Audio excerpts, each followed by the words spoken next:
It is the EFR Podcast, episode 26. Let's go. This is the EFR Podcast. Your host, Sammy BE, businessman Bassy, along with James Lymon, and on the boards, Jon Don Sterling. You know, we are the EFR Podcast. This is episode 26. And it's been a minute, man. How you guys doing? How's it going? Everybody going on? Can I get a one time? Yeah. So clap. All right. James, you good? Yeah, doing good. How about you?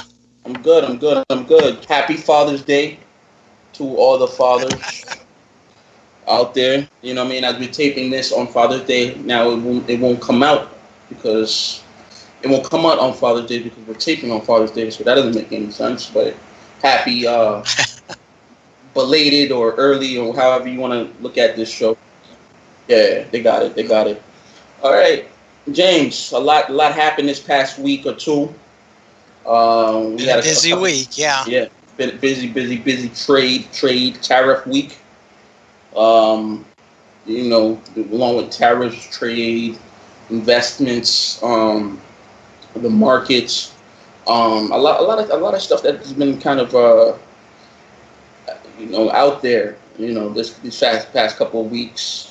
We've had some bad mouthing talking going on with our neighbors, right? I mean, what do you think about what's been going on these last couple of weeks in the business forums?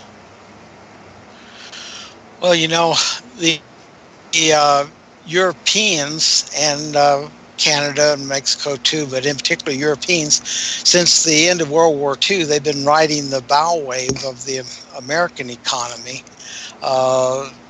doing pretty well, you know, for what they have. That's what allowed them to have all those social programs that they had installed, because they weren't having to pay for the military or depending on economic growth, while we were you know, quite the economic power machine all through the 20th century until I guess about the 1990s, 2000 started tapering off. And we kept them on that bow wave because that was a good deterrent, we felt, for communism, for their intrusion by the Comintel. But now they're kind of being pushed off that bow wave, sent to be on their own, and they're really worried because of their social programs and their indebtedness. They are in a really tight spot. And Trump has, you know, just said, well, adios, it's time to stand on your own, and is sending them on their way with these tariffs and an attempt to re-strengthen our economy, which has been, you know, sliding down in the 21st century. He wants us to stand on our own, and it's really got a lot of people upset, I'll tell you. Mm-hmm.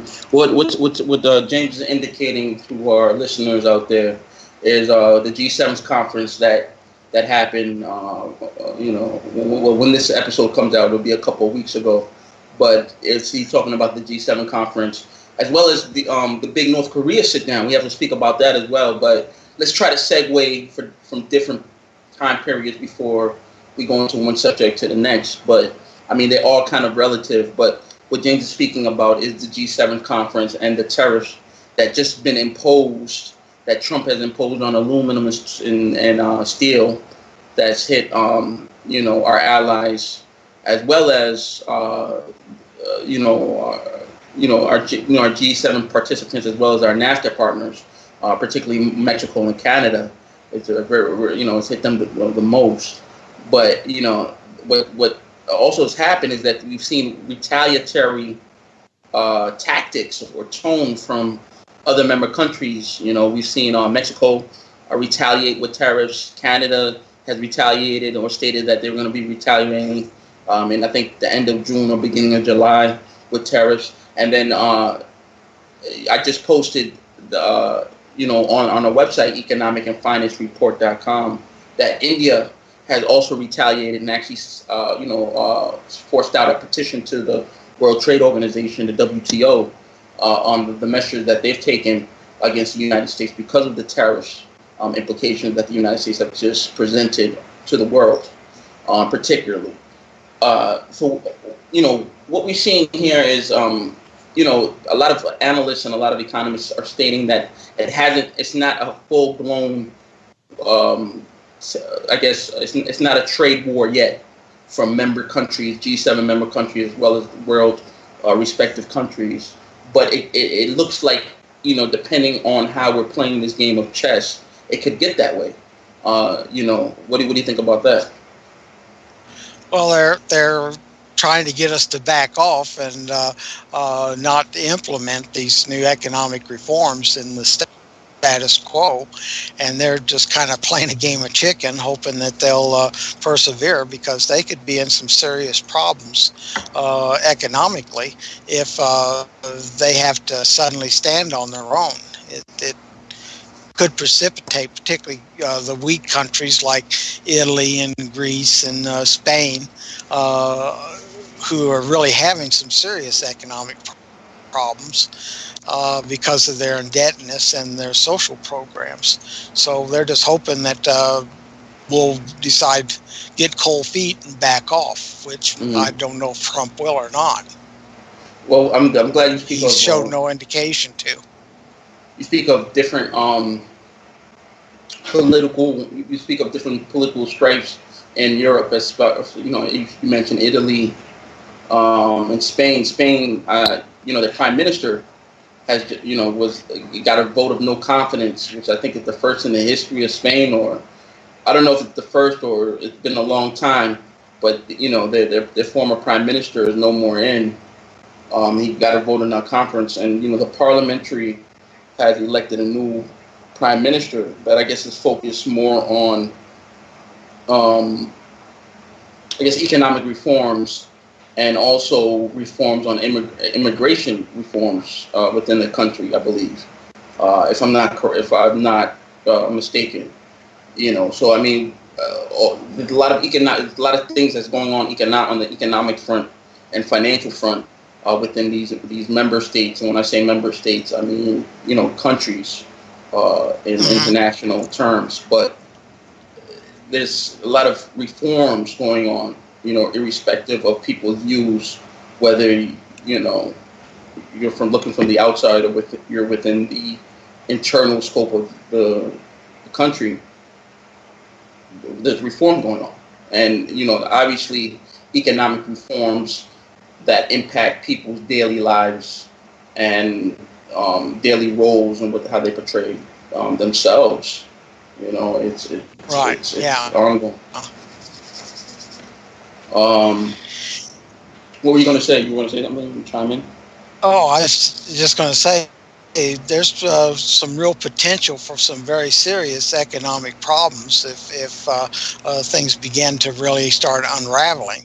And of course, the oil price of oil keeps creeping up too, which is another major precipitant of economic chaos. So this is really kind of nervy, I think, on Trump's part to risk the collapse of some of these countries or the EU. And hope for the best, because we have as much to lose with their collapse as they do. The economies are so intertwined. So I'm not sure just how this is going to work out or what his plan is, because Trump is no wallflower when it comes to negotiations. He's had a lifetime experience, and he knows how to play hardball. And I think this is one of the things that is really baffling the other countries, is they're used to the diplomatic way and working things out kind of subtly, and he's out there pitching these hard balls at them, and they're not sure just what they should do or how to handle it. Right. All right. I mean, do you feel like the tit for tat going by our allied nations and other countries as far as the tariffs, we impose the tariffs. Does that hurt the international business community as much, or are they playing up? Is the news media playing that up, kind of like, oh, everybody, free trade is in jeopardy, Is that really? I mean, are we? Is that really a focal point? Is that something that's really hurting business, domestically or internationally, or is that just kind of like a psych out by news media and people who are pro trade? Well, I think it's kind of a little bit of both there. The media and their desperation to strike out at Trump on anything, any way they possibly can, is probably playing this up. But still, the Europeans, they're kind of in a hard spot, and they're not sure just what to do or just how far Trump is willing to go. He's just no amateur when it comes to this. He knows how to pitch a hard ball, and you better be ready to duck or jump to the side, or you could get hit pretty hard. Like I say, he's pretty nervy there. And even though the press is, kind of playing this up, it's still kind of dangerous ground for some of these countries, and getting their economies tipped over and start collapsing. And of course, once that starts, that's like tearing a pantyhose. You just don't know where it's going to stop. Okay, so, but why is this so kind of shocking? I mean, why is on the international playing field? So this is, why is the shock value evaluated at a higher tone? I mean, this is what Trump campaigned on, to focus on the American worker and domestic issues. Why is the international community so? Do they feel that he went too far to the right in his propaganda, or in his viewpoint of what is the actions that he wants to take? Why is it such a shock value in the international community, as well as domestic? I think it's because they just don't know what's happening or what to expect, because like I say, he's no longer playing by the diplomatic scripts. He's going his own way, talking his own talk, doing his own actions, and they just don't know how to react. They don't know what to expect, and I think that's what's really upsetting them. They just out there with nothing to support them right now, give them any security. Right. All right. Let's talk about Trump left the G7 conference in Canada in a rush, because he was trying to plan for the big North Korea summit that occurred the following Tuesday. I believe it was the following Tuesday, and it was in Singapore. And, it was, a lot of Republicans, a lot of his international State Department staff, State Department officials, the embassy, the U.S. Embassy in Singapore. Everyone stated it was a success. North Korea is going to denuclearize. It was stated, a lot of photo ops with Kim Jong-un, which is the premier of the president, the head of the North Korea, what is it called? The head of the North Korea Alliance, North Korea country, North Korean armed forces, and they were playing. They were saying it was a big success. I mean, how does this play out in business for, obviously it's a win-win situation for the United States. And I guess, on the Korean side, as far as business and economic advancement for them, how does this impact them business-wise, economically, financially? Well, I think what Kim is trying to do is start reforming the economy, which means, really toning down on military expenses so their people isn't starving to death. The one advantage for us of him is he's been educated in Switzerland. He's been exposed to real economics instead of the Leninist stuff of the communists. He both China and the Russia. So he wants to, I think, really reform and start building a power base, real power. But he's kind of in a hard spot, like any dictator is, because he can't go too far without risking a coup and by the military, by the other government elements who want to keep the status quo. They want to keep everything like it is. And so he can't go too far, and yet he can't really wait around because the economy of North Korea is in such lousy shape. And I don't think the Chinese are as willing to give resources to him as they have been in the past, because they're in such a big push to expand their military, to expand their power base. So they're kind of letting North Korea go by the wayside. They think they've got more important things to be worrying about, more important fish to be fried, if you will. So it's going to be interesting in the next couple of years to see just how this works out. If Kim can keep everything stable on the home front and not suffer assassination or a coup, then yeah, I think Trump will be able to work everything out quite nicely with Kim, because Kim knows enough, having been in the West, that this is how he wants his country to actually be, instead of the totalitarian police state that his father and grandfather built and ran. Let me ask you a question. So how does this affect the North Korean, the Korean Peninsula, as in regards to China? Is this something that China wanted, or is China in the back kind of looking at, how this plays out? Because does this kind of diminish their role in the Pacific Sea, particularly in the Korean Peninsula, because North Korea does a lot of business with China, and how does this interact or so with this whole? Well, North Korea does a lot of business in the sense that they get a lot of freebies out of China, which I don't think China wants to continue doing. They want to take those resources and continue building their economy, building their military up and expanding. The Chinese, they're doing their homework. They realize that in the next 10 to 20 years, there's going to be serious problems with oil, and they're trying to position themselves as best they can to be in a position of strength, because they have so very little oil of their own.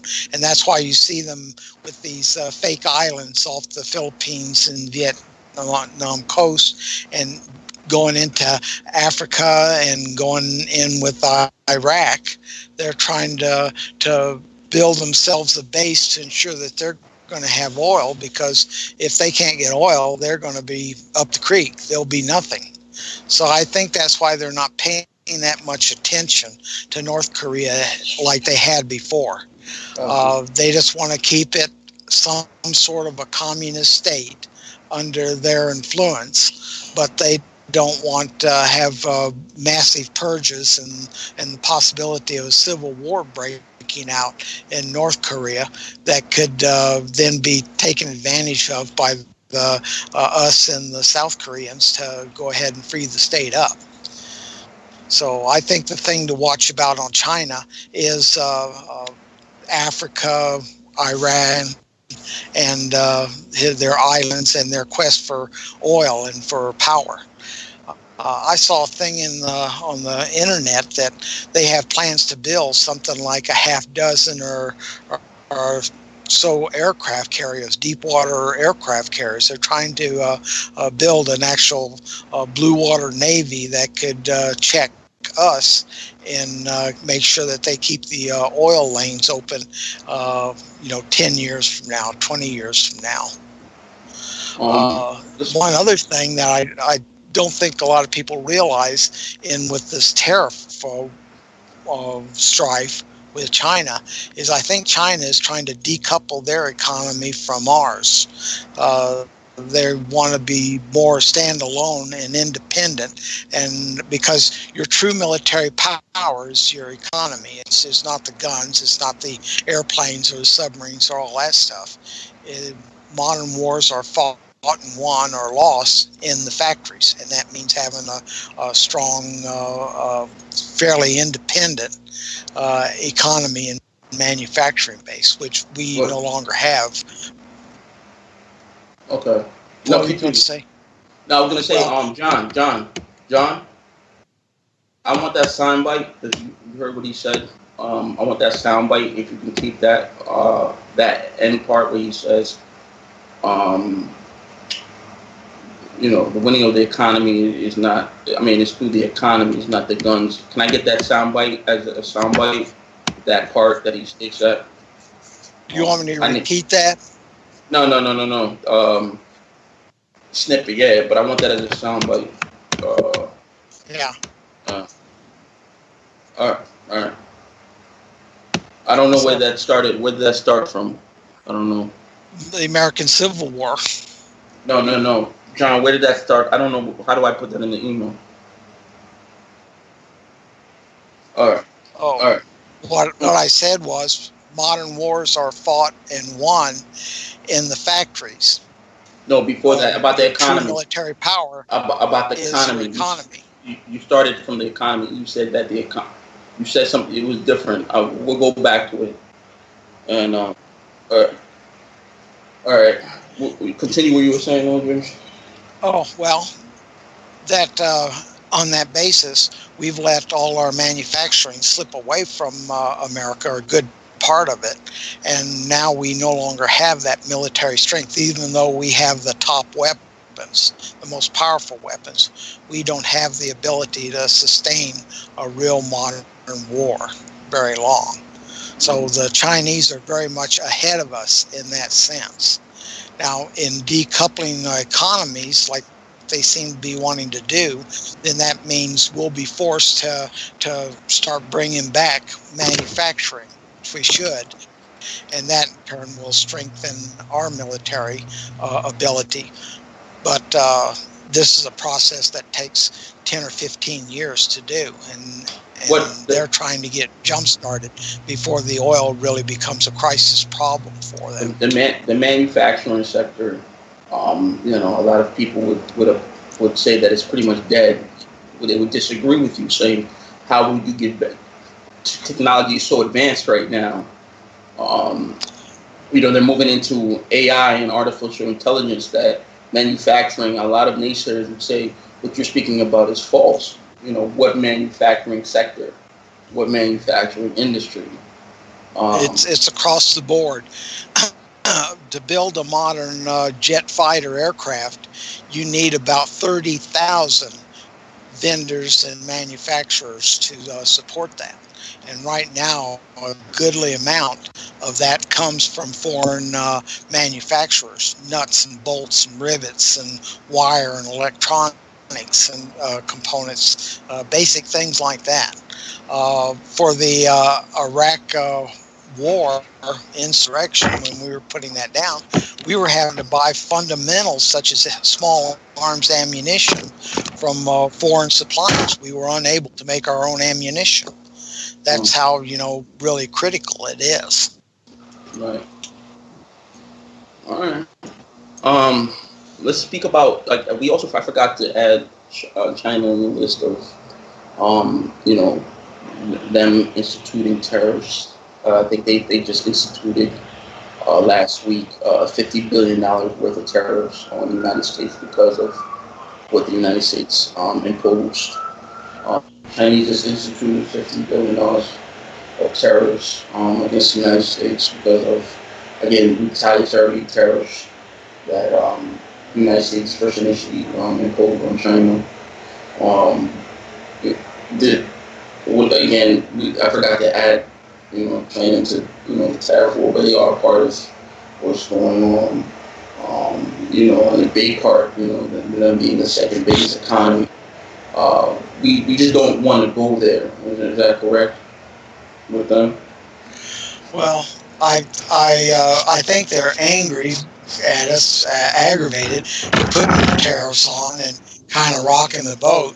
But I think they also see this as an opportunity to start more and more decoupling their economy from ours, to be independent, not have to worry about us, pulling back on the trade with them in retaliation for actions that they've taken.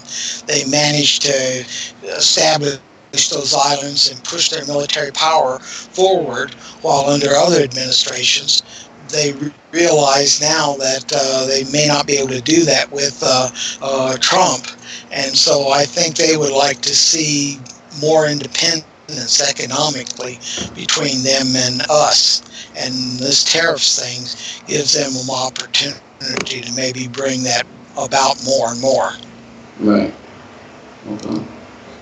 What do you want? Remember, But well, I was just going to say, remember, it's all about oil. Everything is in the world is being driven by oil and the diminishing supplies of it. So you always have to look at things like the G7 and the China and even the North Korea in terms of oil in the future.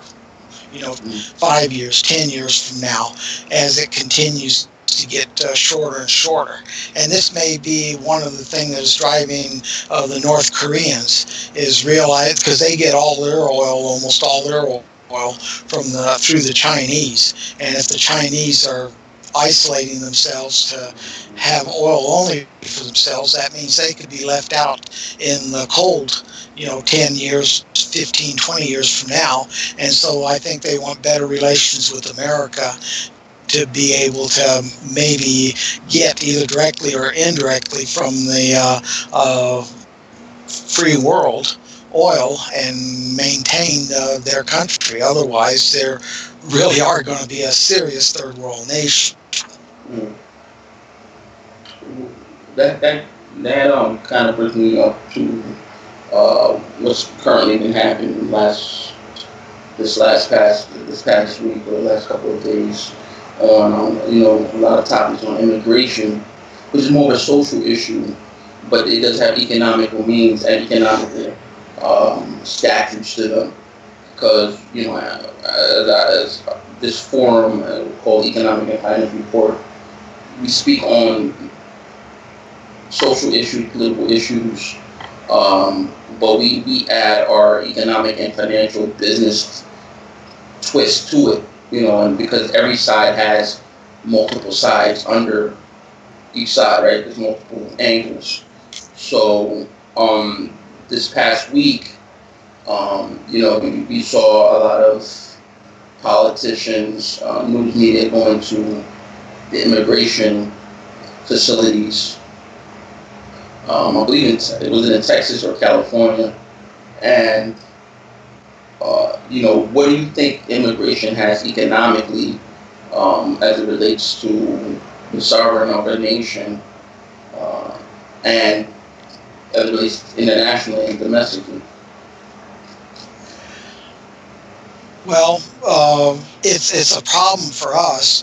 For the Europeans, it's a very serious problem, because keep in mind that all these immigrants coming in are technologically very far behind, generally, than what is required by a modern nation. So that means they wind up being a burden that nation is having to carry at a time when they're having a hard time carrying their own domestic burden with their social programs. So this is really putting them in a real tight spot, and that's why they're being pushed back. They're looking at all this money going out, and none of it, no new money's coming in.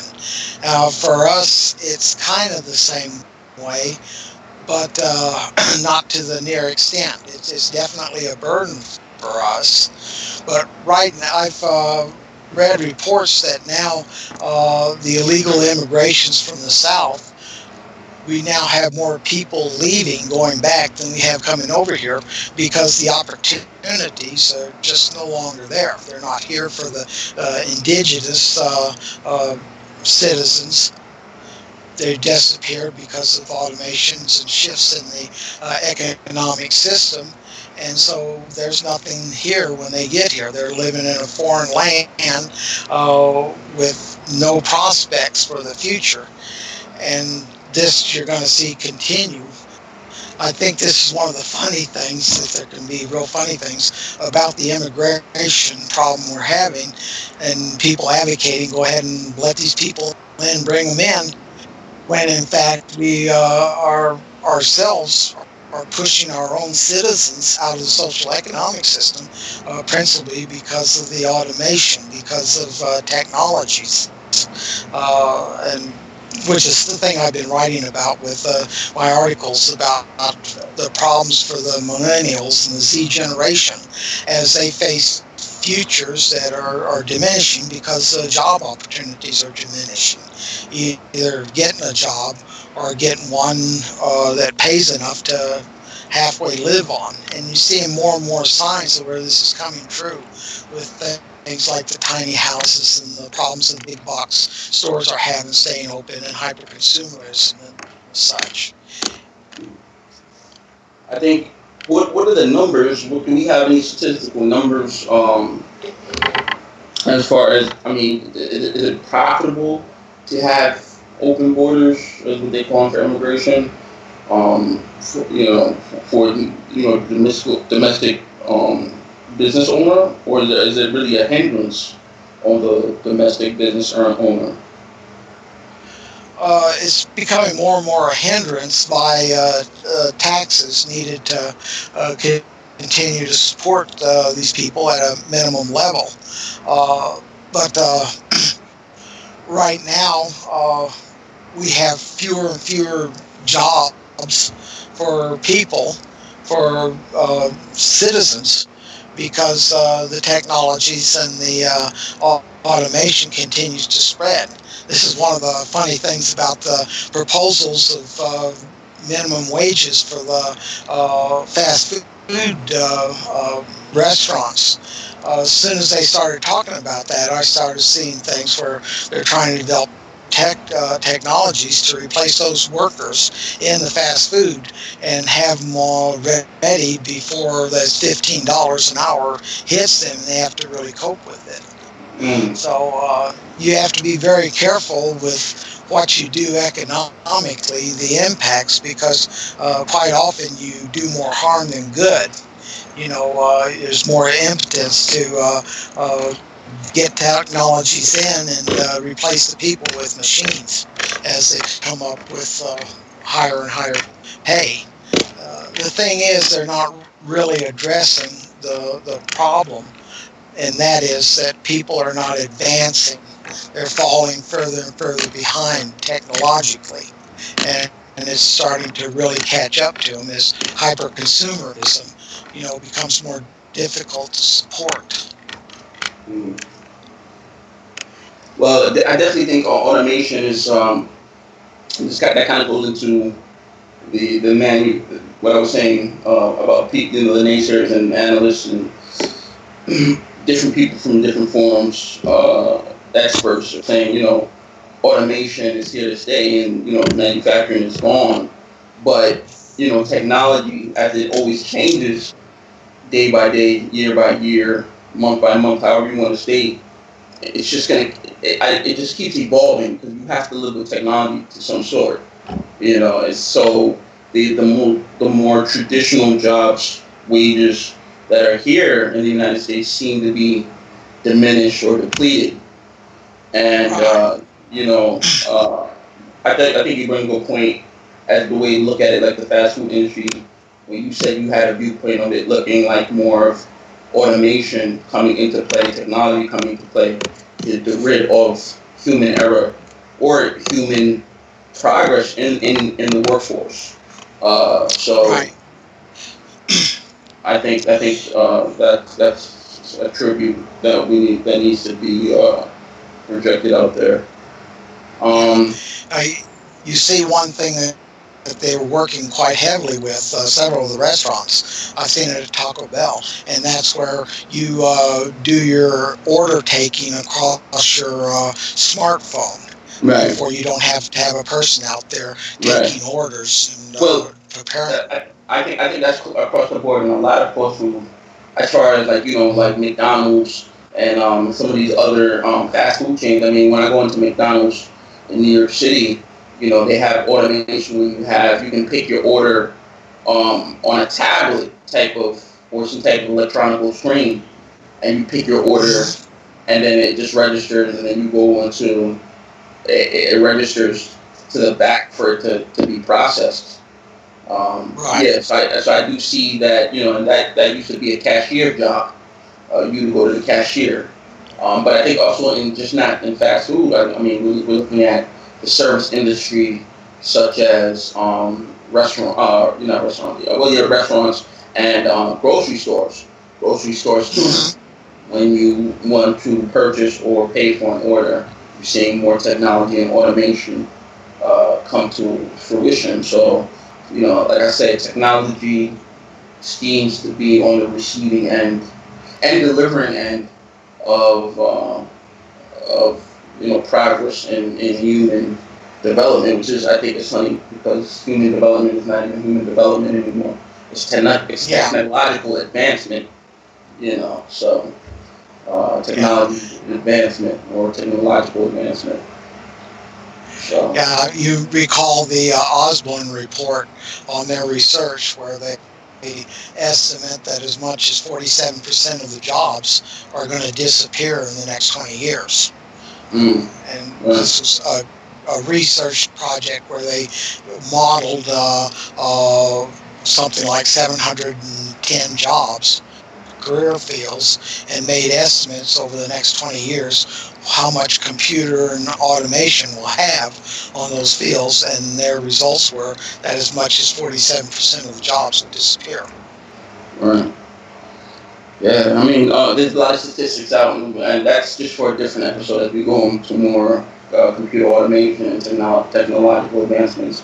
But, there's a lot of statistics and research-based data out there about these type of issues and problems, and we're eager to see what the solutions are, as the developments do occur. Well, gentlemen, and my people out there, mi gente, this was a great episode. I'd like to thank our audience. Let's get a one time, so flat to the viewers out there. Episode 26. And summer season, and it's me, Bizman Bassy, Sammy BE, along with my co-host James Lymon, and on the boards we have Magic Jon Don Sterling. As always, we are the EFR Podcast. Check our website, Economic and Finance Report, Economic and Finance Report Podcast, EFR Podcast. Again, Sammy BE, James Lymon, and Magic Jon Don signing off. As I say, stay blessed and be blessed.